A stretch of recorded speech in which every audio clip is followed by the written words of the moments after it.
All right, we're back on S-133 with the Honorable Judge Kilgore, the probate. I think he's the head of the probate court association. So Judge Kilgore, welcome. Thank you. And I wondered if you had any thoughts on S-133 you'd like to share with the committee. Some brief ones, I think.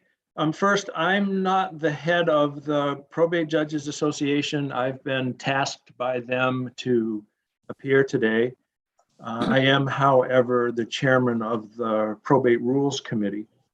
And outside of my being a probate judge, that's a task that I enjoy very much. I guess my comments with respect to S-133 are the following. I would have to say that I think probate rules of procedure, Rule 60 and Rule 60.1 work quite well.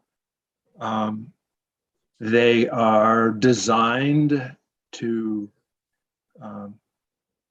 give some finality to legal proceedings.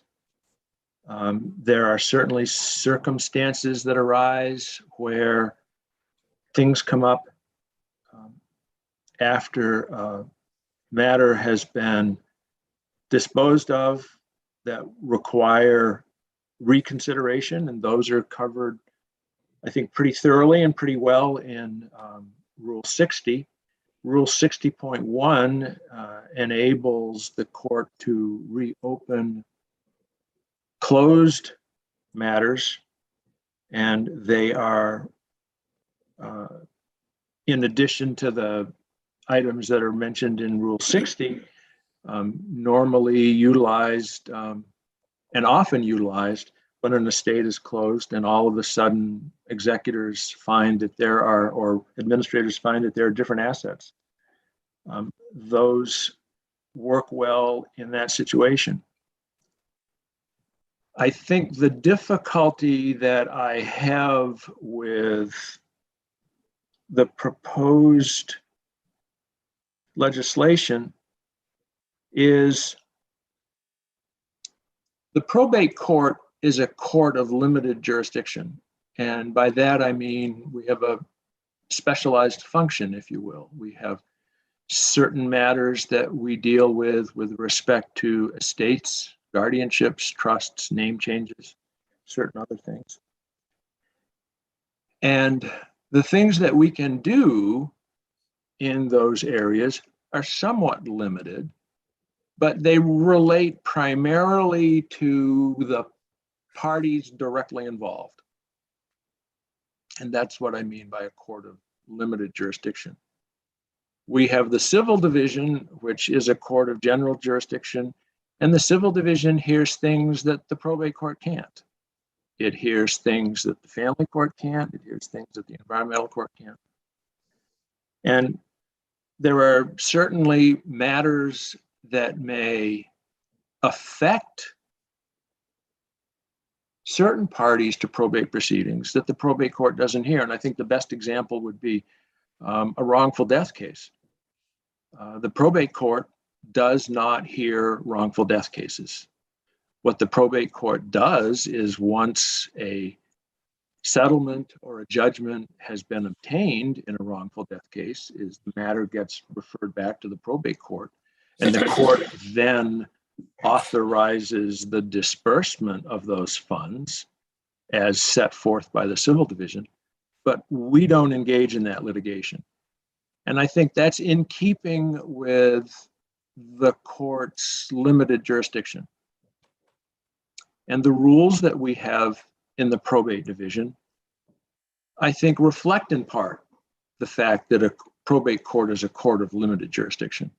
For example, the rules of evidence are somewhat relaxed in probate court, in most probate court matters, the same way they are in small claims court. And I think that's a recognition that we have a lot of unrepresented litigants, and The best and easiest way is to go to probate court. And then if parties disagree, they can always appeal and have the matter heard de novo in the civil division. Similarly, we have discovery rules, which are very different than the civil division.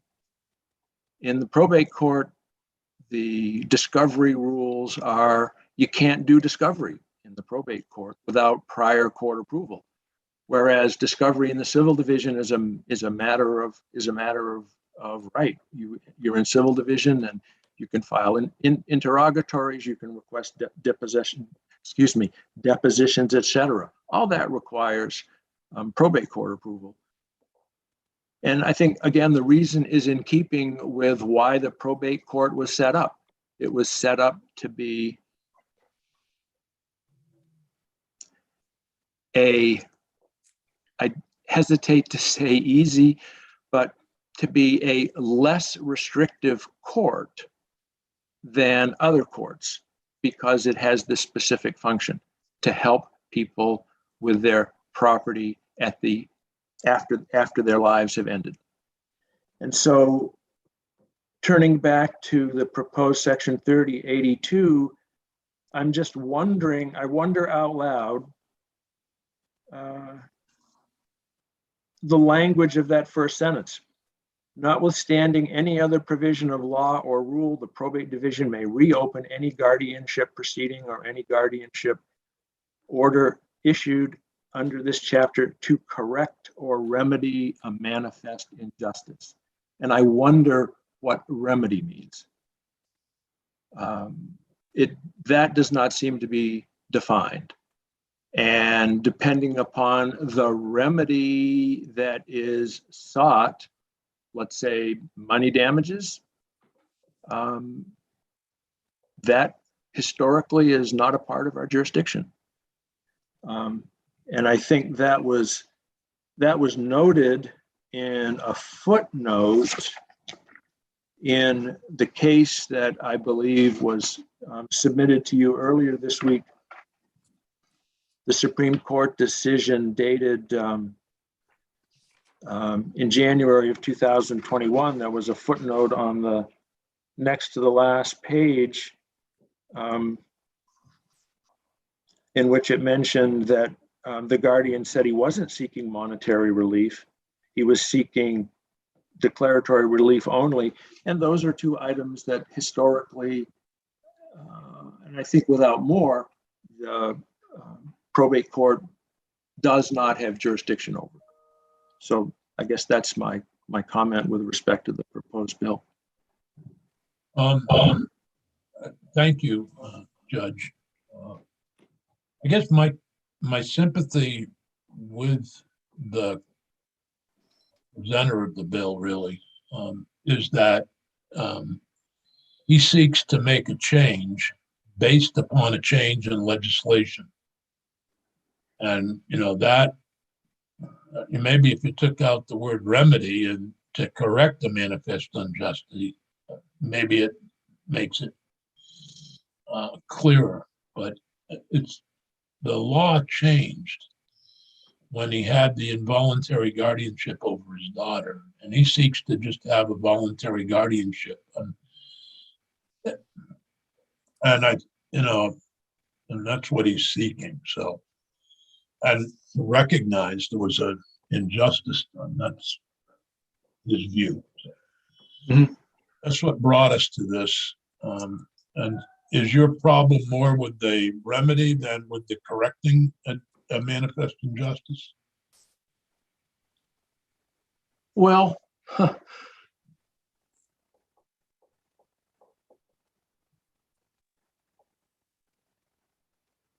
I guess I don't know exactly how that would work in a particular situation. There has been a substantial period of time that's lapsed since. I said, I don't know if this would provide relief to a specific individual going back in time. Going forward in time, the statute is pretty open-ended. It doesn't look like there's any limitation on when a person can file for relief. And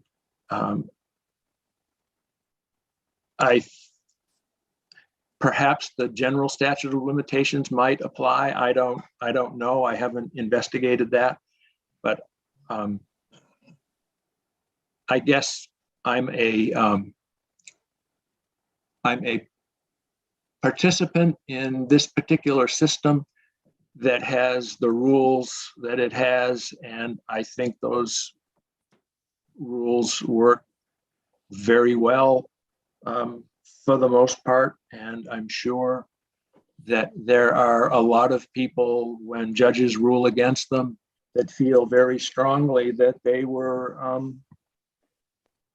that there was manifest injustice done to them. And I'm not attempting to make any comments about the position of the person who would like to see the change. Just a general comment. Yeah. Senator White. So now I'm even more confused because I thought Jack McCall said this morning that if there is an involuntary guardianship,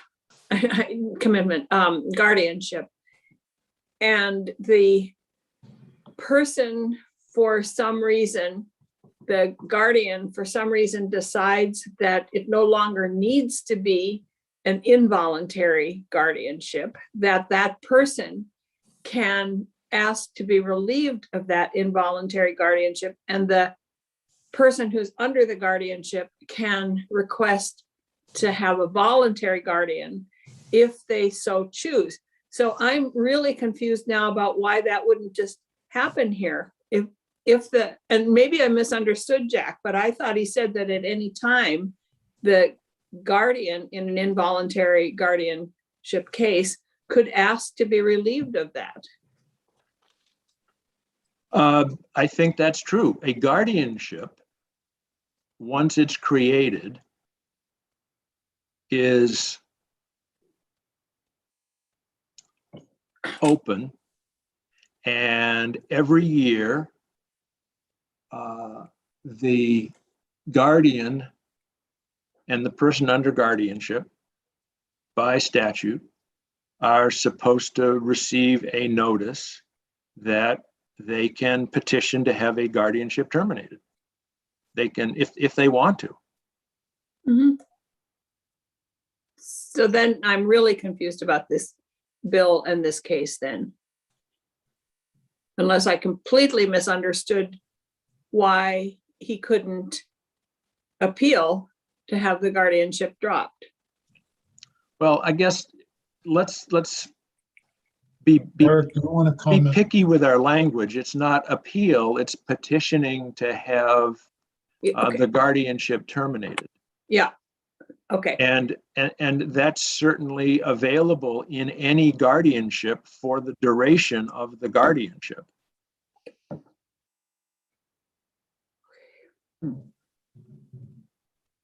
Eric? Yeah, I was just going to respond to Senator White's question that this may have been where the miscommunication was. It is a voluntary guardianship now, right? It was changed. It started as an involuntary guardianship because under the law at the time, as Senator Sears was, voluntary guardianships were not available. But once the legislature changed the statute in 2010, the guardianship was converted from an involuntary to a voluntary. So it is voluntary now in that case. So then what are we doing? The proposal is that the argument is that because of that period of time between 2003 and 2010, when his daughter was subject to an involuntary guardianship, his bringing a court action to seek a declaration from the state that that was unlawful. And the court, the Supreme Court and the probate court both said, probate court doesn't have jurisdiction to do that. And probate court had discretion to not reopen the case and try and do that. Mr. Chair, Does that make sense? Does that explain it, or which part needs further explanation? I don't know, maybe Philip well, I'm going in a slightly related but slightly different direction. So if you want to finish that clarification, Eric. so what? Well, just that's what's going on in this. The reason for the bill and the background of the case is that the witness who you heard from, who is the guardian of his daughter, is seeking to reopen the guardianship and the allegation is that because from 2003 to 2010, he was not permitted, his daughter was not permitted to have a voluntary guardianship under the law as it existed at that time. So he's trying to make a claim and seeking a declaration from the court that was unlawful because it harmed their reputation, it created harm, and that. But it wasn't unlawful at the time. What's that? It was not unlawful at the time. Right, No, he's saying that it was. He's saying that it was a violation of the Americans with Disabilities Act, that it was a violation of federal law. oh, I see. okay, but not of our law. Correct. Okay. He's saying that our law was itself a violation of the ADA because it prohibited, remember the language it used, but it prohibited people with disabilities from having voluntary guardianships. And Mr. what Chair, would, can I Oh, just follow sorry. up one thing, Phillips? I'm sorry, but yeah. so what would be the remedy then? I mean, saying that even if the court said, yeah, you're right, it was unlawful. So what? I mean, what, I don't mean to sound flip, but what does that do? Well, I think that's something that the court noted and which Judge Kilgore referred to as well, that the court was sort of asking that same question. You know, are you seeking monetary damages? And that's why you remember the witness said, I made a presentation to the court that I'm not seeking monetary damages. So the court's saying, well, maybe you're seeking a declaration that it was unlawful. You know, I think that's it, to say rehabilitate their reputation, to have this legal declaration that it was an illegal step at the time, but potentially, you know, I don't know what other remedies they might seek. Okay, thank you. You bet. Senator Nitka, then Senator Bruce. I think Senator Bruce was first. I think so too. Senator Nitka. And well- have we questions for Judge Kilgore? I don't want to keep him here I- longer than he needs to be. I don't have a question for the judge, but I wanted to I wanted to take some of his comments into our conversation. So I've been trying to work with this bill in terms of the need for it. And as far as I can see, all the witnesses agree, all the people who are involved in the system agree that there's no need for the bill, or they don't understand how it would address the purported problem. And that's where I am with it. I don't want to put too fine a point on it, but when we had a document from Mr. Searles that he wanted us to add to our committee page in response to other testimony.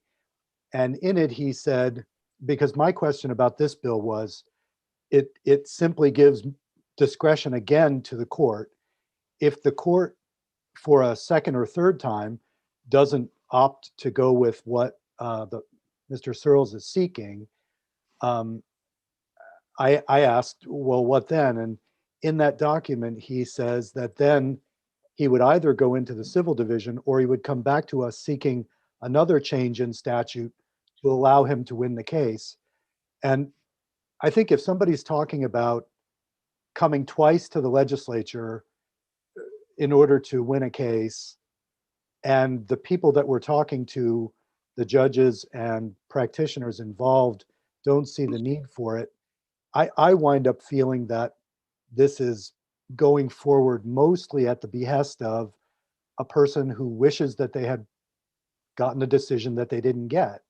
So I don't see that this would change the system in any beneficial way or make it more just going forward. It all seems to be rooted in this one case, and I don't see how you remedy what he's talking about. So I find myself at this point in the testimony in agreement with Judge Kilgore that, and the other probate judge that we talked to yesterday or the day before, that I just don't see that this is helpful.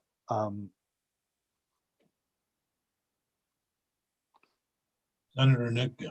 So Judge Kilgore, with regard to, thinking about this person and the reputation of the daughter who has this so-called a mark on her record that they would like not to have there, in addition to the other things they want, but is there a process for instance, that guardianship, those guardianships that were in place from 2003 to 2010, is there a procedure whereby those records could be totally sealed in the probate court? Well, I think the answer to your question is yes, there is a procedure for sealing records under I believe it's the Vermont Access to Court Records rules. There is a process that individuals can go through to request the sealing of records. As far as the exact details of that rule, I don't have them on the top of my head or at my fingertips. Thank you. Mhm. Maybe that would help part of the situation. Okay, thank you. You're welcome. Okay, any other questions for Judge Kilgore? All right, thank you very much, Judge. Right, thank you. Thank you. Stay healthy, folks. Thank you. You too. Peggy, we'll reschedule this or schedule the bill again week after next. Okay, We don't have it scheduled next week, do we? say that again? We do not have this bill scheduled next week. No.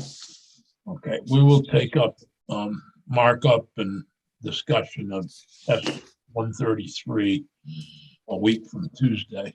Would you let Mr. Searles know? Yep. Will do. Okay. All right. Judge Zone, would you like to introduce our Judge Gray for hearing? Normally, when we were in person, Judge Grierson would introduce the judge who's up for confirmation. So even though we're doing this remotely, I think it's good to have that formality. Right. So good morning. I am Tom Zone, the Chief Superior Judge, and I believe, if I'm not mistaken, I see Judge Gray. And I say Judge Gray because in December, Governor Scott appointed 3 new Superior Court judges, and one of those was Heather Gray. Judge Gray was sworn in with the other 2 Superior judges on January 3rd. And she has been undergoing her orientation since that time for judicial training. She has worked with the state's attorney's office in the state of Vermont. She is a graduate of, Notre Dame College in Manchester. And she comes to us under Vermont's ability for someone to study for the law and read for the law. And she has, for those who were not privileged to be at her swearing in, we heard wonderful things about her, not only her intellect, but her insight, her understanding, and her dedication to working hard to assure the administration of justice for all Vermonters in her past career. And it is undoubted that she will continue that with her role on the bench. And so I would present Judge Gray. Thank you. Judge Gray, welcome to Senate Judiciary. I'm Dick Sears from Bennington County. And it may be the committee could go around, starting with Senator Baruth. And introduce themselves. Welcome, Judge. I'm Phil Baruth from Chittenden County. So, Welcome, Judge. I'm Jeanette White from Windham County. Go ahead, Alice. I'm Alice Nitka from Windsor County. I think you're one of my constituents.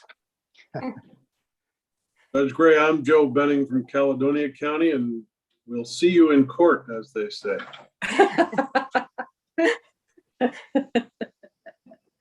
Well, nice to meet you all.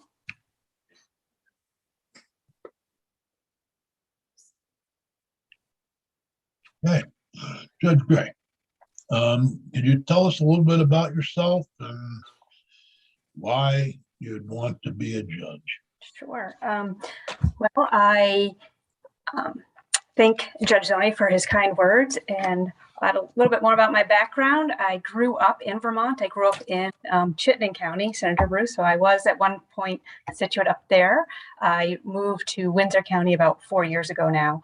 But aside from going to college and a little bit of working in Boston, I've been in Vermont for majority of my life. So probably all over 40 years. Love Vermont.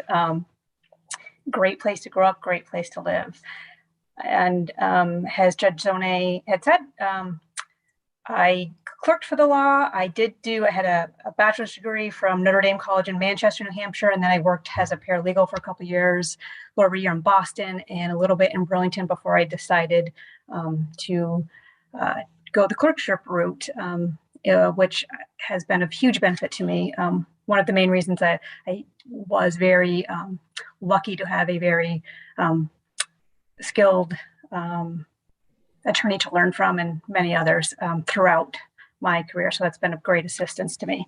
As far as there's so many things that pop into my head when asked why you want to be a judge, because it's a great position to have. It has a lot of responsibility, but it provides the opportunity for so many things, so many ways to help, so many ways to interact with others, which I've always liked to do and have learned so much throughout my career, and of great benefit from so many people, whether it be from someone on the other side, a counsel on the other side, whether it be a witness I've dealt with, whether the community at large, that have got me to the place that thought being a judge provides the opportunity to do so many things.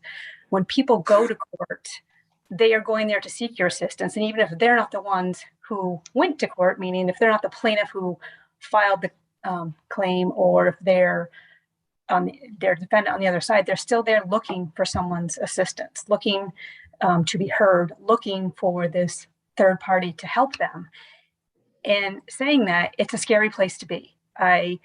Sometimes I think as practitioners and as judges and people who work in the court, we can forget that. It's really scary. And it's something that I try to always remember, that even though I work there, the people who come in don't know the legal system. They don't know what it's going to look like. They don't have an understanding of that. And to be able to have that time to speak to people and explain the situation, to allow them to be heard, each person to be heard, I think can make things better for that person. They may not leave there being happy with a decision, because oftentimes people aren't, because it often is they feel a decision was for the other side, and that does happen.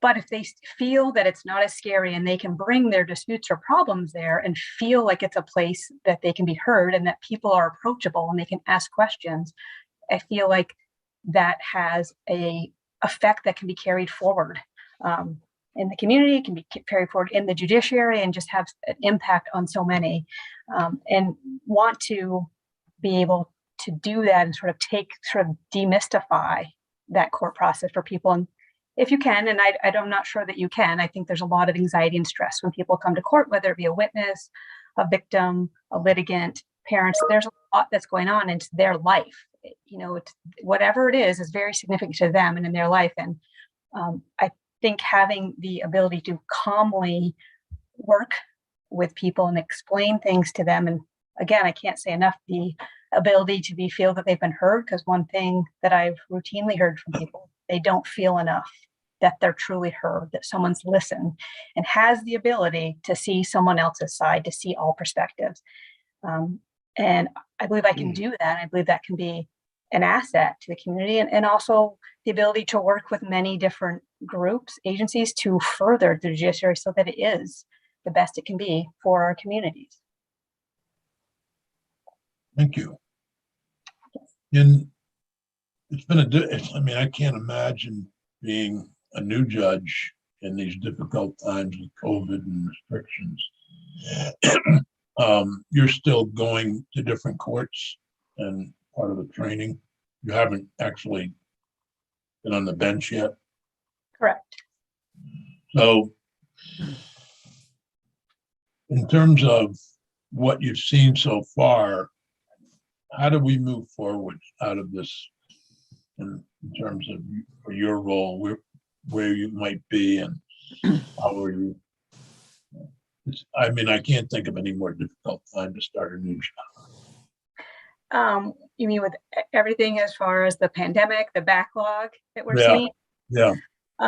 You know, there's probably not one solution or answer to that. And I, you know, hate to say this, it's also a fluid, a dynamic situation where it's changing, and seemingly every day is different. I think the best we can all do is have open lines of communication and truly, and when I say like hear everyone, I know I've had certain thoughts, even about how to handle something or how to handle, or in my mind, like, oh, well, the court should be doing X, maybe from a practitioner standpoint, or even now as a judge thinking, oh, well, or we could do this differently, and that's going to move it forward. Then you hear someone else and might have a completely different opinion, and it changes. But then you sort of kind of come closer to a common ground. So I think having those open dialogues is helpful, and more. Everyone's busy, but the more frequent they can be, because everything changes quickly, the better off it can be. I think, you know, being able to pivot and have, you know, change from day to day to what you're doing, having that flexibility, being able to handle a lot of things at once, but also with a quality of work. It's tough to say because, you know, with the new variants, I feel like we are going to be, there is a possibility of having more remote hearings, or however, I will say it's the remote hearings. So for instance, this morning we did observation, and it was relief from abuse hearings. And I feel like they moved actually very swiftly, and a lot was accomplished in a relatively short period of time for a lot of people who, again, were there with very stressful situations. So it seems to me, and I wasn't, you know, obviously I was practicing at the time of the beginning of the pandemic, but didn't have the same thought of what the courts are doing. Seemingly, the remote hearings and going remote is of help and assistance, and is moving things forward. And I think people are feeling like they're being able to have that access to the court, and understanding the court is always there, and there is access 24/7. So I'm not sure if that answered your question fully, but that. I think it does. I mean, you know, these are difficult times for everyone. And appreciate that.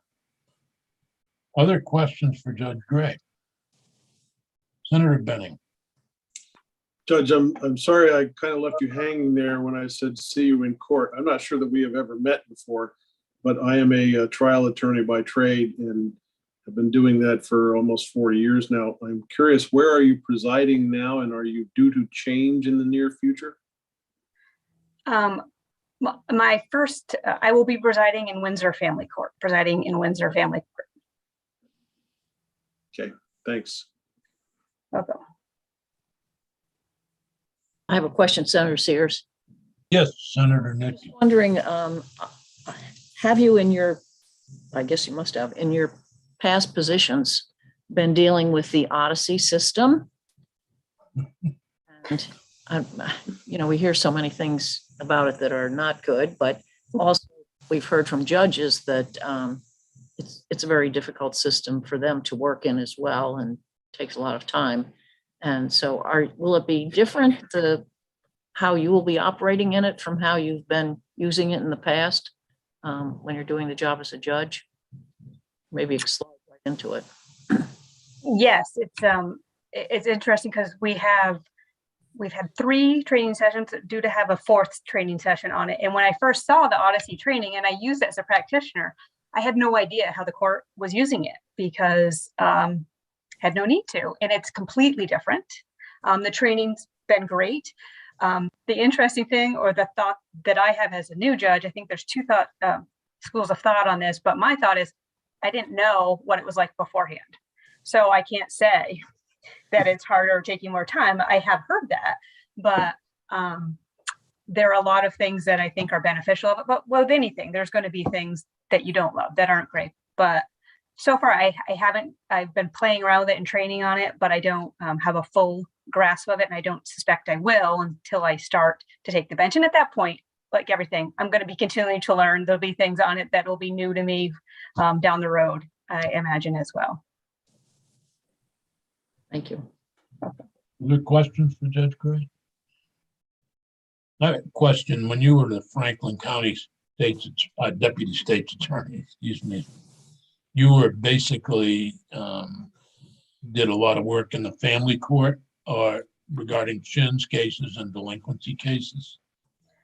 The first 4 to 5 years, I had a split docket where I had the criminal and I had a fair amount of the Chins and delinquencies as well. Yeah. In looking at those Chin's cases, what were some of the challenges you faced? Some would be, and this can actually be in both dockets, but some would be the services that were available. They would change, at least my recollection, because I can remember at one point there was a great service that was in place. It happened to be dealing with substance abuse because some of the parents that come in, a lot of them are dealing with substance abuse and we're trying to help them. And then it seemingly went away, at least from Franklin County, but it was available in Chittenden County. Now we're a very rural state, and I don't know that it's necessarily easy for a parent to get to another county. That's not to say that there aren't services available. I feel like they change, and that was one concern that I saw. Sometimes it was a matter too. The second is parties being able to talk. Oftentimes I would try to reach out beforehand, but perhaps the attorneys couldn't get a hold of their clients and there was sort of a lag. So then we get to court and they might be there, but it'd only be a few minutes. So I feel like there was a breakdown in the ability for people to be able to talk, to sort of get to that common ground. I mean, my thought often in Shins was the best cases I had were when we dismissed the petition at the end, because we were able to help the parents and they got what they needed and they were doing a great job. And those are great. But we can only get there if everyone's talking, and if and it's helpful. And sometimes I'm not sure, especially now, even more so, because this is one point with the remote hearings, I think it is sort of difficult. Last Friday we were doing observations in juvenile court in Bennington, and the attorney didn't realize the client was going to be there, so he was remote, but the client was there. But and you can do breakout sessions, but there's a little bit of a barrier there. So I think the lack of communication, lack of services sometimes is what hampers, in my opinion, the Chin's cases. The reason I ask is that I'm seeing more and more frustration, particularly with Chin's cases, where the child exhibits some significant mental health issues and is unable to get the services that that child needs, and then continues to act out and sometimes ends up acting out in a violent way and becomes a delinquent, but it's only delinquent by error, really, that the services weren't there to help that child. And I'm just curious if you saw that back in Franklin County. I think that's going to be one of the byproducts of this pandemic, is the lack of services to deal with some of these more difficult cases. And I think too, if I can add on to that, didn't have to be a case, but I had a case where I was trying to get services for a defendant when looking at there was a detailed report that had given their background and tried to work with them to get the services they needed. I was able, luckily, knew someone to say, who worked at Howard Mental Health, but say, what is it statewide? Because I'm at a loss sometimes at what we do have. So I think being in the know or frequently updating ourselves as to what's available, or if we don't know, to have that source to where to go to try and figure that. Because I agree with you, and you're right, this was pre-pandemic. So with the pandemic, there's a concern about the availability of services or how that might look.